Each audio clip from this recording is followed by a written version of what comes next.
নমস্কার প্রিয় দর্শক বন্ধুগণ, আপনারা দেখছেন ইনভেস্ট এক্সপ্লেন। আজকে আমরা একটা খুবই গুরুত্বপূর্ণ আপনাদের সঙ্গে এসবিআই এর একটি গুরুত্বপূর্ণ স্কিম নিয়ে আলোচনা করব, যা আপনার আগামী সময়কালের জন্য আপনার ভবিষ্যতের আর্থিক অবস্থাকে একবারে মজবুত করতে পারে। খুবই সুন্দর আর খুবই গুরুত্বপূর্ণ হতে চলেছে এই ভিডিওটি। তো আপনারা অবশ্যই মনোযোগ সহকারে লাস্ট অবধি দেখবেন। ভিডিও ভালো লাগলে অবশ্যই লাইক, কমেন্ট, শেয়ার করে জানাবেন। বন্ধুরা, আজকে আমরা অনেকেই মানে প্রায় 80-85% মানুষ দিন রাত পরিশ্রম করি। কেউ হয়তো ফ্যাক্টরিতে কাজ করে, কেউ দিনমজুরিতে কাজ করে। কারণ সবাই আমরা ধনী পরিবারে জন্মগ্রহণ করিনি। আমাদের অভাব মেটানোর জন্য, জীবিকা নির্বাহের জন্য আমাদেরকে এই সমস্ত কাজ করতে হয় এবং এত সময় ধরে করতে হয়। কিন্তু আপনি ভাবুন একবার, কখনো ভেবে দেখেছেন যে কি আপনার বয়স যদি 50-55 হয়ে গেছে, তাহলে কি আর আপনি এই ধরনের পরিশ্রম করতে পারবেন? অনেকের উত্তর হবে যে নাকি না। কারণ আমাদের বয়সের সাথে সাথে আপনাদের শরীরে দুর্বলতা চলে আসবে। তখন আপনি ভাববেন, যদি হয়তো আপনারা লক্ষ্য করছেন, আপনার থেকে যারা সিনিয়র বা আপনার বয়োজ্যেষ্ঠ যারা রয়েছে, হয়তো অবসর সময় ভাববেন কিছু অর্থ যদি সঞ্চয় করতাম তাহলে হয়তো অনেকটা ভালো হতো। তাই বন্ধুরা, আজ আমরা সেই ভিডিওটা নিয়ে আলোচনা করতে চলেছি। যদি আপনার বয়স 25-35 বছর এখন, তাহলে আপনার বিনিয়োগ করে আপনার অবসর সময়ের আর্থিক অবস্থাটাকে মজবুত করার একটা সঠিক সময়। তো বন্ধুরা, আমরা এসবিআইয়ের একটি দারুণ স্কিম সম্পর্কে আলোচনা করতে যাচ্ছি। আপনি যদি মাত্র 2.5 লক্ষ টাকা এককালীন বিনিয়োগ করেন, তাহলে একটি নির্দিষ্ট সময় পরে আপনি সারা জীবন 70,000 টাকা করে পেনশন পেতে পারেন। অনেকে বিশ্বাস হচ্ছে না তো চলুন আমরা সেটা নিয়ে বিস্তারিত আলোচনা করব। বন্ধুরা, আমরা যে প্রকল্পটি সম্পর্কে বলতে যাচ্ছি তা এসবিআইয়ের একটি খুবই ভালো মিউচুয়াল ফান্ড। এসবিআই সরকারি একটা সংস্থা, খুবই বিশ্বস্ত। তো সেই মিউচুয়াল ফান্ডের নাম হচ্ছে SBI Magnum mid cap direct growth.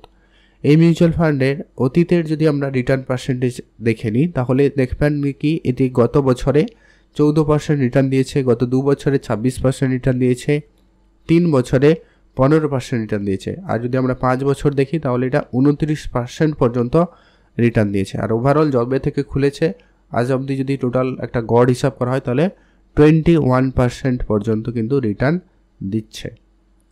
বন্ধুরা, এখানে ইনভেস্টমেন্ট করার জন্য দুটো অপশান রয়েছে। দুরকমভাবে ইনভেস্টমেন্ট করাতে পারে, যে কি আপনার এই মিউচুয়াল ফান্ডে এককালীন এই 2.5 লক্ষ টাকাটাকে বিনিয়োগ করেন এবং প্রথম অপশান চুজ করেন, তাহলে আপনি সারা জীবন প্রতি মাসে 7,000 টাকা পেনশন পাবেন। আর যদি আপনি দ্বিতীয় অপশন চুজ করেন, তাহলে আপনি প্রতি মাসে 70,000 টাকা পেনশন পাবেন এবং আপনার একটা সময়ের পরে একটা বড় অঙ্কের টাকাও পাবেন। তো আসুন একটা উদাহরণের মাধ্যমে একবারে ক্লিয়ারলি আপনাদের সঙ্গে আলোচনা করে দিচ্ছি। আমি ধরে নিচ্ছি আপনি 2.5 লক্ষ টাকা নিয়ে আপনি প্রথম বিকল্প প্রথম অপশনটি ধরুন আপনি চুজ করেছেন। আপনার বয়স এখন 25-30, আমি অ্যাপ্রক্স একটা 27 বছর আমি ধরলাম। আপনি এই মিউচুয়াল ফান্ডে 2.5 লক্ষ টাকা এককালীন বিনিয়োগ করলেন। এই মিউচুয়াল ফান্ডের পাস্ট রিটার্ন আমি ধরে নিচ্ছি একটা আনুমানিক, তো দেখলাম 21% ওভারঅল আজ পর্যন্ত। তারপরেও আমি বাদ দিয়ে আমি 18% ধরে নিচ্ছি, 18% রিটার্ন।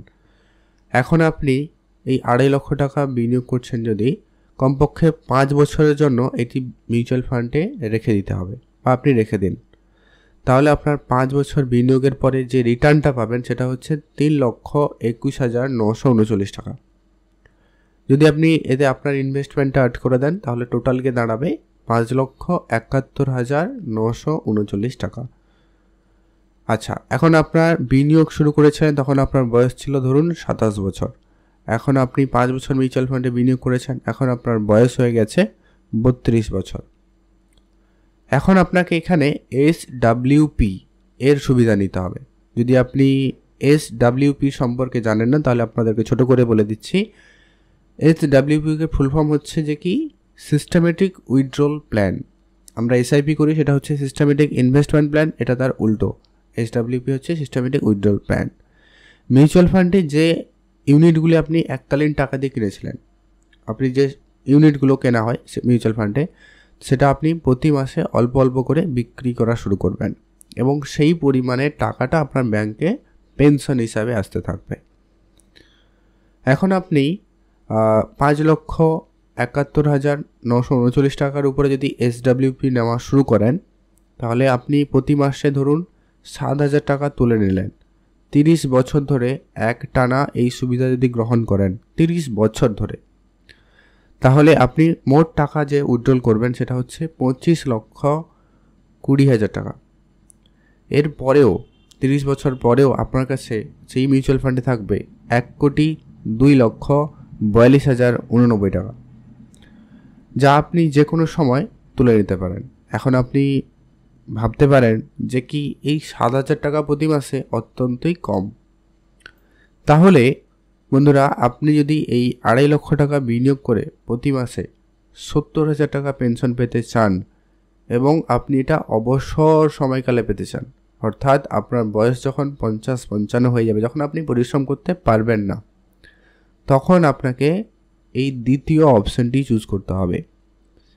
এখানে আমরা ধরে নিচ্ছি আপনার বয়স এখনও সেই 27 বছর ধরলাম, আপনি দ্বিতীয় অপশান চুজ করলেন, যার উপরে আপনি 18% আনুমানিক রিটার্ন যেটা ধরেছিলাম ওটা বসালাম। তো এখন আমরা যদি বলি আপনি 70,000 টাকা করে যখন পেনশন নেবেন, তাহলে আপনাকে এই টাকাটা কিন্তু আপনাকে ইনভেস্টমেন্টটাও কিন্তু আপনাকে একটু বেশি সময় দিতে হবে, মানে একটু বেশি সময় ধরে ইনভেস্টমেন্ট করতে হবে। তাই এখন আমরা ধরে নিচ্ছি আপনি মিউচুয়াল ফান্ডে এই 2.5 লক্ষ টাকাটাকে 25 বছরের জন্য ইনভেস্টমেন্ট রাখবেন। যখন আপনার বয়স হয়ে যাবে 27 + 25 52 বছর, 50-52 বছর যখন হবে, এখন আপনার বিনিয়োগের উপর আপনি যে আনুমানিক রিটার্নটা পাবেন সেটা হচ্ছে 1,54,17,157 টাকা। যদি আপনি এর সাথে আপনার বিনিয়োগটা অ্যাড করেন তাহলে কি টোটাল দাঁড়াবে 1,56,67,157 টাকা। এখন আপনি আপনার বিনিয়োগকে 25 বছর ধরে রেখেছিলেন, এখন আপনার বয়স 52 বছর, তাই তো? এই সময় আপনার মোট টাকা থেকে আপনার যা টাকা হয়েছে সেখান থেকে আপনি 56,67,157 টাকাকে তুলে নিন। এই সময় মানে আপনি যখন 52 বছর বয়স তখন আপনি একটা 56 লক্ষ টাকা তুলে নেবেন, আর থাকবে আপনার কাছে 1 কোটি টাকা, যার উপরে SWPর সুবিধা নেবেন 18% সেই সুদে। যদি আপনি এখান থেকে 8 বছর, আপনার বয়স ধরুন 52 বছর, আপনি আর 60 বছর পর্যন্ত টাকা নেবেন, তাহলে 60 বছর পর্যন্ত মানে 8 বছরে আপনি প্রতি মাসে 70,000 টাকা করে ধরো পেনশন নিতে চাইছেন, তাহলে আপনি 8 বছরে মোট টাকা যে উইথড্রল করবেন সেটা হচ্ছে 67,20,000 টাকা। এর পরেও আপনার কাছে থাকবে 2,36,83,483 টাকা। আর এই যে টাকাটা আপনি যে কোনো সময় তুলে নিতে পারেন, অর্থাৎ 60 বছর পরে আপনি এটা তুলে নিতে পারেন একবারে। আবার যদি আপনি এটা 10 বছর ধরে আপনি কন্টিনিউ করেন, একটা গড় হিসাব সবার থাকে, 10 বছর ধরে করেন, তাহলে আপনি 70,000 টাকা যদি প্রতি মাসে তোলেন, তাহলে 10 বছরে আপনি মোট পেনশন যে পাবেন সেটা হচ্ছে 84 লক্ষ টাকা। এরপরে আপনার থাকবে আরও 84 লক্ষ টাকা তুলে নেওয়ার পরেও থাকবে 3,09,99,120 টাকা, যা কিন্তু আপনি যে কোনো সময় তুলে নেবেন। আপনি দেখছেন কিভাবে 2.5 লক্ষ টাকা বিনিয়োগ করে আপনি মাসে 70,000 পেনশন পেতে পারেন এবং তা সারা জীবনের জন্য কিন্তু পেতে থাকবেন। তারপরেও কিন্তু আপনার কাছে আপনার মূলধন থেকে যাবে। বন্ধুরা, যদি আপনি কম সময়ে বেশি টাকা রিটার্ন নিতে চান, মানে পেনশন পেতে চান, তাহলে কিন্তু আপনাকে বিনিয়োগ করতে হবে একটু বড়। যদি আপনি বড় বিনিয়োগ করতে না পারেন তাহলে আপনাকে অনেক সময় ব্যয় করতে হবে, যে কোনো একটা অপশন আপনাকে নিতে হবে। এখন বন্ধুরা, আপনারা মনে প্রশ্ন জাগতে পারে বা আপনি প্রশ্ন জাগবে যে আপনি যে রিটার্নে গণনা করে দিলেন, না আমি যে রিটার্নটা গণনা করে দিলাম ওটা কি গ্যারেন্টেড কিনা? তাহলে এর উত্তর হবে গ্যারেন্টেড নয়, গ্যারেন্টেড দেওয়া যাবে না। কারণ এটি পুরো শেয়ার মার্কেটের উপর ডিপেন্ড করে। শেয়ার বাজার যদি উপরে উঠবে তাহলে রিটার্ন আরও বেড়ে যাবে, যদি শেয়ার বাজার নিচে যায় তাহলে রিটার্ন কমে যাবে। তবে আপনাদের কাছে একটা অ্যাডভাইস হিসাবে বলা যেতে পারে, যদি আপনি লং টার্মের কথা ভেবে ইনভেস্টমেন্ট করেন তাহলে সেখানে লস হওয়ার বা ইনভেস্টমেন্টের যে ডাউনফল হওয়ার সম্ভাবনাটা অনেকটাই কমে যায়। ঠিক আছে? এছাড়াও আপনি আপনার ইনভেস্টমেন্টটাকে আরও বেশি রিস্ক কম করতে গেলে আপনি আপনার পুরো ইনভেস্টমেন্টকে ভাগ ভাগ করে ইনভেস্টমেন্ট করবেন। যেমন আপনি আপনার পুরো টাকার যে টাকাটা আপনি ইনভেস্টমেন্ট করবেন তার 40% আপনি স্মল ক্যাপে ইনভেস্টমেন্ট করবেন, আর 30% মিড ক্যাপে, 30% লার্জ ক্যাপে। মানে মিউচুয়াল ফান্ডে 3 রকম স্তর থাকে, আপনারা জানেন, মিড ক্যাপ, লার্জ ক্যাপ এবং স্মল ক্যাপ। তো সেখানে আপনি সেইভাবে ইনভেস্টমেন্ট করুন, এতে আপনার ঝুঁকি অনেকটাই কমে যাবে। এরপরে আরও একটা প্রশ্ন থাকতে পারে যে দীর্ঘমেয়াদী আমরা তো ইনভেস্টমেন্ট করলাম, তাতে কি আমাদের long term capital gain tax দিতে হবে? হ্যাঁ, আপনাকে দিতে হবে। তবে হ্যাঁ, আপনি যে টাকা ইনভেস্টমেন্ট করেছেন ওটা বাদ, তারপরে সরকার থেকে 1,25,000 টাকার যে ব্যাপারটা ছাড় থাকে ওটা বাদ যাবে। তারপরে আপনি যে টাকাটা লাভ করবেন তার উপরে আপনাকে 12.5% long term capital gain tax আপনাকে দিতে হবে। তাহলে বন্ধুরা, আপনি দেখলেন কীভাবে একটা অল্প পরিমাণ ইনভেস্টমেন্ট আপনার ভবিষ্যৎকে মজবুত করতে পারে। তো বন্ধুরা, এই ভিডিওটি শুধুমাত্র শিক্ষণীয় ভিডিও। এখানে আমাদের যে ইনভেস্টমেন্টের প্ল্যান বোঝানো হলো, এখানে জোর করা হচ্ছে না। আপনি যদি কোনো জায়গায় ইনভেস্টমেন্ট করবেন বা করছেন বা করবেন, সেটা আপনি আগে ভালোভাবে বুঝে নেবেন, তারপরে ইনভেস্টমেন্টটা করবেন। কারণ মিউচুয়াল ফান্ডে ইনভেস্টমেন্ট একটু রিস্কি ইনভেস্টমেন্ট। তো বন্ধুরা, ভিডিওটি কেমন লাগলো অবশ্যই লাইক কমেন্ট করে জানাবেন, আর ভিডিওটি সম্পূর্ণ দেখার জন্য আপনাদের অনেক অনেক ধন্যবাদ।